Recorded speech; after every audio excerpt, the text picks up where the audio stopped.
Not gonna lie guys, the closer and closer this movie got, the less excited for it I was, especially as I heard a lot of film voices that I trust say little to alleviate my suspicions about it.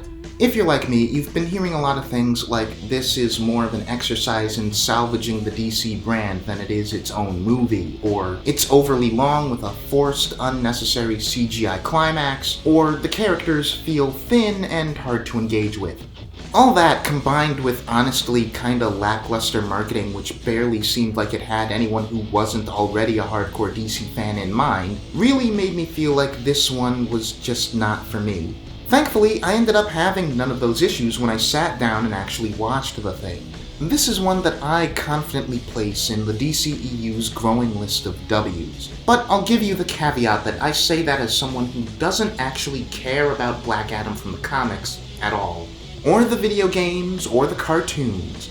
This is, I think, a really good movie called Black Adam, about a character called Black Adam, but for source material fans, it might not be a very good Black Adam movie.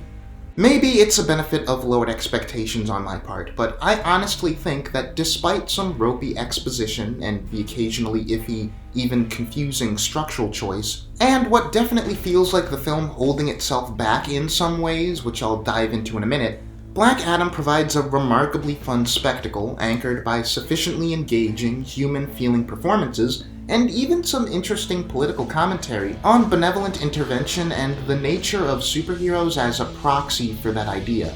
Despite the fact that its hype train has mostly focused on the wider implications for the DCEU franchise, it's a movie that stands almost entirely as a standalone piece. And I even really like the kid that everyone apparently hates. I don't know, I really felt like the best case scenario for this would be something like Hawkman, which is a bizarre animal that I think is a genuinely great movie despite having kind of an awful screenplay. But Black Adam manages to be a little bit better than Aquaman, actually. It doesn't have the tightest or deepest script itself, but it more than does the job, and on top of that, you can actually see the care Dwayne Johnson has for this character and this project come through in the performance. Johnson's been championing this movie for a literal decade and a half, and the highest compliment that I can pay it is probably to say that the final product is something that I'd be proud of after all that investment. I don't want to oversell it as some kind of masterpiece or anything. Like I said, my own expectations were through the floor. Nor do I want to make it seem like I think the critics who didn't care for this movie are some kind of cuckoo, because yeah, this movie's just not going to appeal to everybody. But to me, it succeeds with aplomb at being exactly what it sets out to be. Going deeper, I'm honestly not sure how to synopsize here, since the movie's own trailers are super casual with what I'd consider to be major spoilers. I'll keep it simple and say that the story involves Johnson as the title character being summoned after millennia in prison to liberate his homeland of Kahndaq from an occupying force.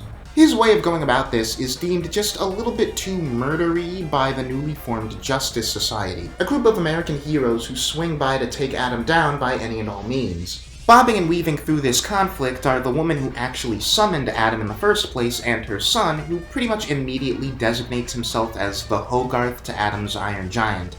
With the exception of Adam himself, who's just a little bit more nuanced as a character than I was expecting, the cast is generally pretty broad, but I really like the dynamics that form in spite of that. Our civilian mother-son duo are endearing and refreshingly proactive in their role as moral compass.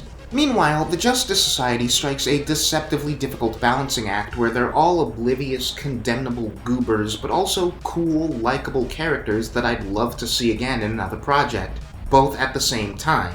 The exception to that first part being Pierce Brosnan as Dr. Fate, who's great as the totally dignified, emotionally mature straight man, while Quintessa Swindell is effortlessly charming as Cyclone. Noah Centineo as Atom Smasher is maybe just a bit too cute by half, but still a fun presence. And Aldous Hodge as Hawkman is a character who starts out incredibly frustrating, but manages to actually have a decent arc by the end.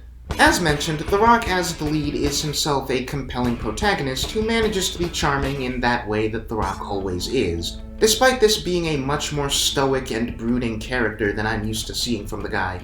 He feels both like a person that I can invest in and a distant, larger-than-life figure who's very much inhuman. I will say though, a flaw that I did call a long ways out that I don't think the movie managed to dodge is that there was no way Johnson was ever going to let himself play a character who had much moral complexity. And it's really the one big area that I feel the movie falls flat. Adam is a very grumpy, very reluctant hero, but he is still a hero by every ethical metric.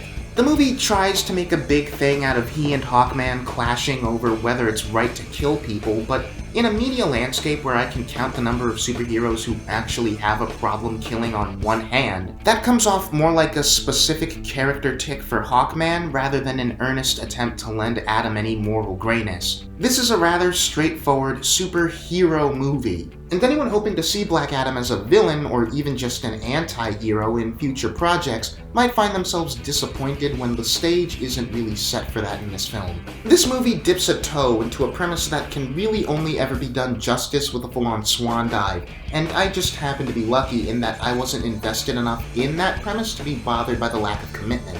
The other weak link in the cast here is definitely the actual villain of the piece, who works thematically but is a total non-entity as far as actual character goes.